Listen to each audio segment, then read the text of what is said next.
Guys, അപ്പം നമ്മുടെ വൈപ്പിലും വിശാൽ വന്നിട്ടുണ്ടെന്ന് പറഞ്ഞിട്ട് ഒന്ന് പോകാമെന്ന് വിചാരിച്ചു. ചുള്ളിക്കൽ ഫോട്ടോച്ച് ചുള്ളിക്കലാണ് വിശാലിന് ഞാൻ പോയിട്ടുള്ളത്. വിശാലിന് ഭയങ്കര ഒരു ഫാനാണ് ഞാൻ. കാരണം വിശാൽ എല്ലാം കിട്ടും ഭയങ്കര അഫോർഡബിൾ റേറ്റിന്. ഈ ബാഗുകളൊക്കെ വന്നിട്ട് 199 ഉള്ളൂ, പക്ഷെ നല്ല ക്വാളിറ്റി ഉള്ള ബാഗുകളാണ്. അതുപോലെ ഡ്രസ്സുകളായിക്കോട്ടെ ഭയങ്കര ഓഫേഴ്സ് ഉണ്ട്. കുട്ടികളുടെ ഡ്രസ്സുകളാണെങ്കിലും ഫസ്റ്റ് ഫ്ലോറിൽ മൊത്തം ഗേൾസിൻ്റെ അല്ലെങ്കിൽ ലേഡീസ് ഡ്രസ്സസും ചെരുപ്പുകളും ബാഗുകളൊക്കെയാണ്. സെക്കൻഡ് ഫ്ലോറിൽ വന്നിട്ട് മെൻസ് വെയറും കുറച്ച് ടോയ്സൊക്കെ ഉണ്ട്. അപ്പോൾ ഞാൻ കുറച്ച് ടോയ്സൊക്കെ എടുത്തു. തേർഡ് ഫ്ലോറിൽ വന്നിട്ട് കിച്ചൺ ഐറ്റംസ് ആണ്. ഭയങ്കര ഓഫേഴ്സ് ഉണ്ട്. ആ ഡബ്ബകളൊക്കെ വന്നിട്ട് 299 ഒക്കെയാണ്. പിന്നെ ഈ കുപ്പികളൊക്കെ 20 റുപ്പീസ് തുടങ്ങിയ കുപ്പികളൊക്കെ ഉണ്ട്.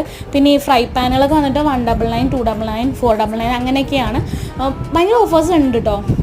പിന്നെ ഞങ്ങളിപ്പോൾ പർച്ചേസിങ്ങിനല്ല വന്നത്, ജസ്റ്റ് ഒന്ന് കാണാൻ വേണ്ടിയാണ്. ഇൻഷാല്ല ഇനി പർച്ചേസിങ്ങിന് വരണം. കാരണം ഒരുപാട് ഓഫേഴ്സ് ഇപ്പോൾ നടക്കുന്നുണ്ട്. ഈ ഈ പ്ലാസ്റ്റിക്കിന് ഇതിനൊക്കെ 99 ഒക്കെ ഉള്ളൂ. അപ്പോൾ ഇനി പർച്ചേസിനായിട്ട് വരാം.